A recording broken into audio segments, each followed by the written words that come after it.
ప్రభుత్వ భూములను, ప్రభుత్వ ఆస్తులను, చెరువులను, కుంటలను పరిరక్షించేందుకు తెలంగాణ ప్రభుత్వం ఈ హైడ్రాని తెరమీదకి తీసుకొచ్చి అక్రమ నిర్మాణాలను నేలకొలుస్తున్నటువంటి నేపథ్యంలోనే ఇప్పుడు ఈ హైడ్రా ధ్యేయం అనేది తప్పటడుగులు వేస్తోందా? ఈ హైడ్రా సామాన్యుల పాలిట శాపంగా మారుతోందా అంటే అవునని సమాధానం ఇస్తున్నారు కొంతమంది రాజకీయ విశ్లేషకులు.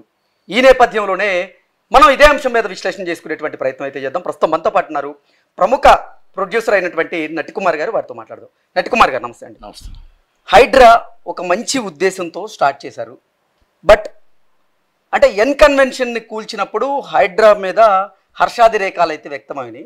ఇప్పుడు సామాన్యుల పాలిట ఈ హైడ్రా అనేది శాపంగా మారుతోంది. ఈ హైడ్రా గమ్యం దారి తప్పుతోంది అనేది ఇప్పుడు తెరమీదకి వస్తూ ఉంది. ఏంటి సార్, ఈ హైడ్రా నిజంగా సామాన్యులకి భారంగా మారబోతుందా, వారి పట్ల శాపంగా మారబోతుందా అంటే ఏం చెప్తారు? ఇప్పుడు హైడ్రా అనేది మనకు నాలలన్నీ మొత్తం నాలల మీద కట్టినవన్నీ క్లోజ్ చేస్తే నాలలు మొత్తం నీరు రావాలి. అలాగే మనకి చెరువులు గుంటలన్నీ మొత్తం మూసేసి గుంటల మీద కూడా ఈ విల్లాలు కట్టేసి ఈ టీఆర్ఎస్ గవర్నమెంట్ ఏం చేసిందో మొత్తం టోటల్గా చెరువులు కూడా ముంచేసింది. చెరువులు కూడా మూసి కవితమ్మకు చెరువు లేకుండా చేసింది. బతుకమ్మ ఆడటానికి కవితమ్మకు కూడా చెరువు లేకుండా చేసింది బీఆర్ఎస్. వాళ్ళు ఏం చేశారంటే కవితమ్మ వచ్చింది, కవితమ్మ మళ్ళీ బీఆర్ఎస్ చెరువులోనైనా సరే బతుకమ్మ ఈసారి ఆడాలి, అందుకే చెరువులు నిండు కుండలా చెరువు చేద్దామని రేవంత్ రెడ్డి గారు ప్రయత్నం చేసి రంగనాథ్ గారిని ఒక హైడ్రా పెట్టి రంగనాథ్ గారిని ఇమ్మీడియట్లీ ఆయన ఒక హైడ్రా నుంచి మొత్తం అన్ని కూడా ప్రక్షాళన చేయమని చెప్పారు. ఈ ప్రక్షాళన బాగుంది. ఈ ప్రక్షాళనలో మొత్తం టోటల్గా నివాసం లేని ఇళ్ళని కూలదీస్తున్నాం అన్నారు. నివాసం లేని చెరువులను మూసిన వాళ్ళని కూలదీస్తున్నాను, ఎఫ్టీఆర్లో ఉన్నవాడిని కూలదీస్తున్నాం అన్నారు. అలాగే మొత్తం టోటల్గా బఫర్ జోన్లో ఉన్నవి కూడా తీస్తున్నాను. బాగుంది, ఇవన్నీ బాగానే ఉన్నాయి. ఇక్కడ మనం నివసించేవాడి జోలికి వెళ్ళేటప్పుడు, పేదవాడి జోలికి వెళ్ళేటప్పుడు మీరు ఫామ్ హౌస్ కొట్టేయండి. మీరు టోటల్గా కన్వెన్షన్ కొట్టారు కదా, ఇంకా ఇప్పుడు మొత్తం టోటల్గా ఇప్పుడు అదే మన ప్రతిభ రెడ్డి ఇంకోటి ఉంది ఇక్కడ రాజభవన్ పక్కనంట, అవన్నీ పర్మిషన్లు చెక్ చేసుకోండి. బీఆర్ఎస్ వాళ్ళు బినామీలు, బీఆర్ఎస్ అంటే బినామీలు కోకో కోలలు ఉన్నాయి. వాళ్ళవన్నీ మీరు వదిలేసి వాళ్ళకి మీరు సపోర్ట్ చేస్తూ వాళ్ళు వచ్చి మీరు ఒక అమాయకుల మీద మీరు జోలం చూపిద్దామంటే ఇట్స్ నాట్ కరెక్ట్. నేనేమంటున్నా అంటే పేదవాడు కళ, ఇల్లు కట్టి చూడు, పెళ్లి చేసి చూడు. పెళ్లి చేయడం ఎంత కష్టమో ఇల్లు కట్టడం కూడా అంతే కష్టం. మనం ఇరగొట్టడం అనేది చాలా ఈజీ, విడగొట్టడం అనేది చాలా ఈజీ. కనుక దాంట్లో ఆ పేదవాడు 40-50 సంవత్సరాల రిటైర్మెంట్ డబ్బో పిల్లలు లోన్ల మీదో ఎక్కడో తీసి ఆ ఇల్లు ఒక 200 గజాలు ఇల్లు కొనుక్కుంటే ఆ 200 గజాలు ఇల్లు ఎవడో వాళ్ళకి ఏం తెలుస్తుంది? ఎఫ్టీఎల్లా, బఫర్ జోనా, ఏం తెలుస్తుంది? మీ ఆఫీసరే, మీ జీహెచ్ఎంసీ ఆఫీసరే permission is good permission, super కట్టుకో అని చెప్పి పర్మిషన్ ఇస్తే అది మరి గవర్నమెంట్ అథారిటీ అంటారా ఏమంటారు? అంటే తప్పు చేసింది మీ ఆఫీసరు, తప్పుడు సమాచారం ఇచ్చి అమ్మింది ఆ బినామీ. ఆయన్ని ఎవరైతే ఇంతకుముందు అమ్మారో మోసం చేశారో ఆయనకి, వాళ్ళ మీద మీరు కేసు పెట్టకుండా, ఆ పర్మిషన్ ఇచ్చిన ఆయన మీద మీరు కేసు పెట్టకుండా, వాళ్ళ దగ్గర మీరు డబ్బులు వసూలు చేయకుండా, వాళ్ళ మీద మీరు శిక్ష వేయకుండా, ఇప్పుడు ఎవరైతే నివాసం ఉంటున్న పేదవాడి ఇంటికి వచ్చి మేము కూలగొట్టేస్తామంటే ఆ గుండె ఆగిపోదా అని అడుగుతున్నా. ఆ గుండె ఆగిపోదా అని అడుగుతున్నా. ఇది ప్రాపర్లీ మీరు వెళ్తుంది మంచి రైటే, కానీ వెళ్ళేటప్పుడు అక్కడ అంతకుముందు ఈయనకి ఎవరు అమ్మారు? ఆ అమ్మేటప్పుడు పర్మిషన్ ఇచ్చింది ఎవరు? రిటైర్మెంట్ అయిపోనియండి, రిటైర్మెంట్ లేకపోతే చనిపోనియండి. వాళ్ళు చనిపోతే వాళ్ళ డబ్బుని మీరు గవర్నమెంట్ ఆఫీసర్గా వాళ్ళు పర్మిషన్ ఇచ్చారు కాబట్టి, ఆయనకి మీరు పోస్ట్ ఇచ్చారు కాబట్టి ఆయన పర్మిషన్ ఇచ్చారు రైట్. ఆ పర్మిషన్ ఎవరు తప్పు అవుతుంది? ఆయన లేకపోతే గవర్నమెంట్ తప్పవుతుంది. ఆ గవర్నమెంట్కి మార్కెట్ వాల్యూ ప్రకారం ఆ డబ్బు ఇచ్చి ఖాళీ చేయించి మీరు అనండి. డబుల్ బెడ్రూమ్ ఇల్లు ఇస్తానంటే బ్రహ్మాండమైన వాళ్ళు ఇల్లు కట్టుకొని ఒక ఊహించుకొని ఇంటిని 40 సంవత్సరాల పాటు జీవితం మొత్తం కూడా మేము శ్రమించి అలాంటిది మేము డబుల్ బెడ్రూమ్ ఇల్లు ఇస్తున్నాం కదా, అంటే it's wrong. Is wrong way. తప్పుడు సమాచారం వెళ్తుంది. ఇది రేవంత్ రెడ్డి గారు ఒక్కసారి చూడండి. ఆఫీసర్లు కూడా తప్పుడు సమాచారం తీసుకెళ్తున్నారు. ఇది రంగనాథ్ గారు ఒక్కసారి ఆలోచించండి. మేము ఈరోజు హైకోర్టు అక్షింతలు వేయడం జరిగింది. అంటే గతంలో ఈ హైడ్రాని అభినందించినటువంటి హైకోర్టే ఇప్పుడు అసలు అక్షింతలు వేయడానికి కారణం ఏంటి అంటే ఏం చెప్తారు? అంటే హైడ్రా నిజంగా తన లక్ష్యాన్ని ఛేదించడంలో తడబాటుకి గురవుతోందా అంటే ఏం చెప్తారు? తొందరపాటు గురవుతుంది. తొందరపాటుకి ఎందుకు గురవుతుందంటే అక్షంతలు ఎందుకు వేసారో నాకు తెలియదు. కేసు కోసం ఏ కేసులు వేసారో నాకు ఐడియా లేదు. నేనేమంటానంటే తప్పుదోవ పడుతుంది అనేది వాస్తవం. నేనేమంటానంటే మీరు ఫామ్ హౌస్ ఏమైంది, దుర్గమ్మ చెరువు ఏమైంది, మీరు అక్కడ స్టే వస్తే మీరు ఆ స్టేని వెకేట్ చేయించడానికి మీరు ఎందుకు ఆర్గ్యుమెంట్ చేయట్లేదు? మీకు రాయల్గా మీకున్న రైట్స్ కోర్టు వారికి చూపించి ఆర్గ్యుమెంట్స్ చేసి ఇమీడియట్లీ డిస్పోజల్ చేయించి మీరు అది మొదలు పెట్టండి. అది గొప్పవాళ్ళ ఇల్లు మొదలుపెట్టండి, గొప్పవాళ్ళ ఇల్లు మొదలుపెట్టండి. గొప్పవాళ్ళ ఇల్లు అపార్ట్మెంట్లు, పెద్ద పెద్ద అపార్ట్మెంట్లు ఉన్నాయి, చెరువులు ముంచేసిన ఉన్నాయి.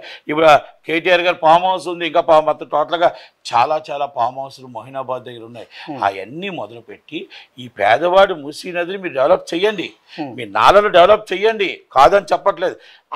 ఆ పేదవాడికి ఇల్లు కట్టేటప్పుడు ఆ ఇల్లు అమ్మింది ఎవరు, ఆ స్థలం పట్టా ఇచ్చింది ఎవరు, అవన్నీ ఒక్కసారి పరిశీలించి ఆ తప్పుడు సమాచారం ఇచ్చిన తప్పుడుగా పర్మిషన్ ఇచ్చిన వాళ్ళ మీద ఎందుకే కేసు తీసుకొని పీడీ యాక్ట్ పెట్టి మీరు పీడీ యాక్ట్లో చట్టం కింద ముందు అరెస్ట్ చేసి లోన్ వేసి వాళ్ళ మీద డబ్బులు అందరూ వసూలు చేసి ఆ పేదవాడికి ఇస్తారా?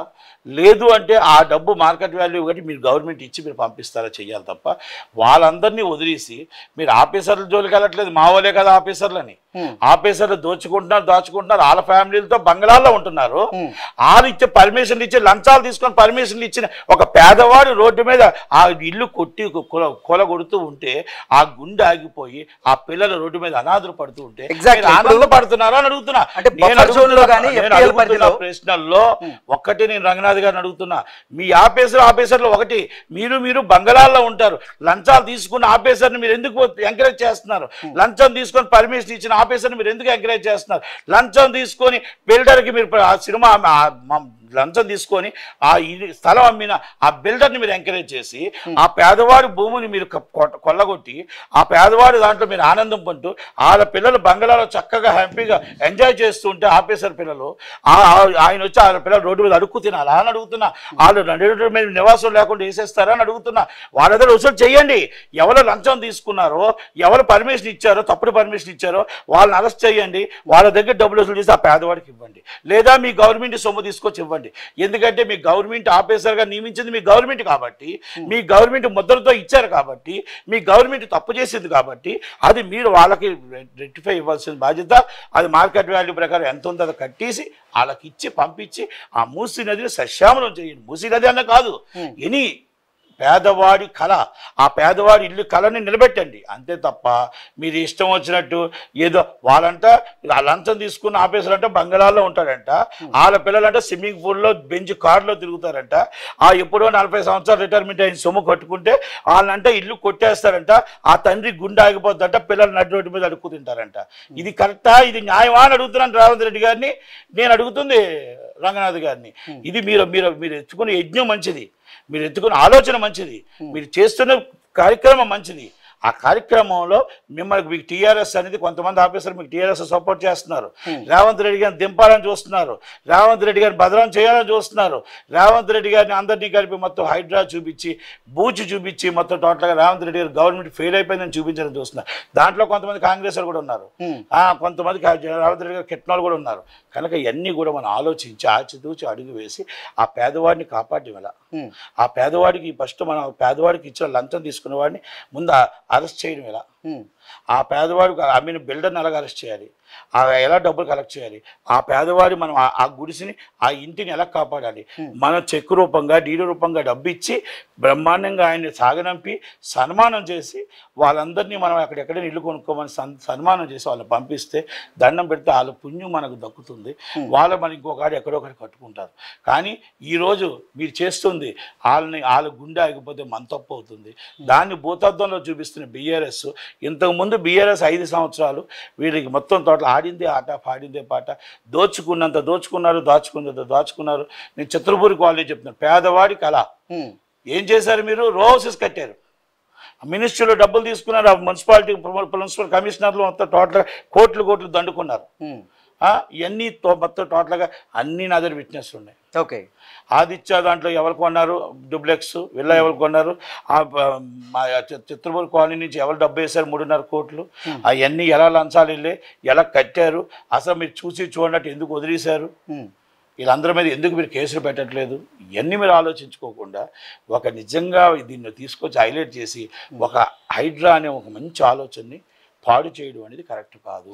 హైడ్రా అనేది ఒక హైడ్రామా అని ఈ హైడ్రా ద్వారా 1,50,000 కోట్ల రూపాయలు స్కామ్ చేసేందుకు రేవంత్ రెడ్డి ఈ హైడ్రాని తెర మీదకి తీసుకొచ్చారు అంటూ బక్కా జెట్సన్ గారు ఆయన ఆరోపణలు చేస్తూ ఉన్నారు.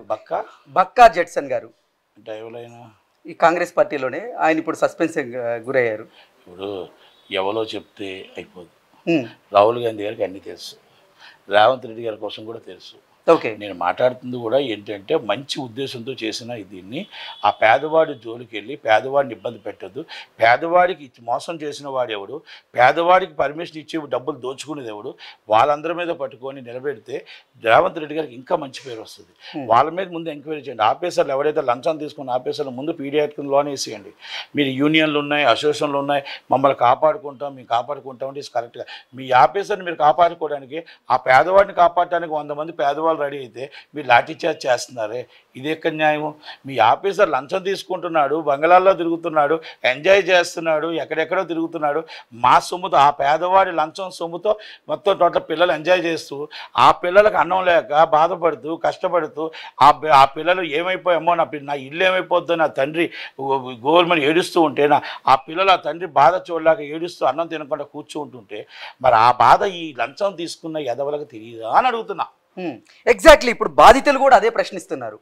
40 సంవత్సరాల మా కష్టం ఏదైతే ఉందో ఆ కష్టంతో మేము కొన్ని గజాల స్థలాన్ని కొని అక్కడ మేము నిర్మాణాలు చేపడితే ఇప్పుడు మీరు వచ్చి ఇవి అక్రమ నిర్మాణాలని మా నిర్మాణాలను మీరు కూల్చేస్తే మా బ్రతుకులు ఏమైపోవాలి అంటూ కూడా వారు నిజంగా రేవంత్ రెడ్డి సర్కార్ మీద దుమ్మెత్తి భయపడాల్సిన అవసరం లేదు. రేవంత్ రెడ్డి సర్కార్ ఏమి చేయదు, ఏమీ అనదు.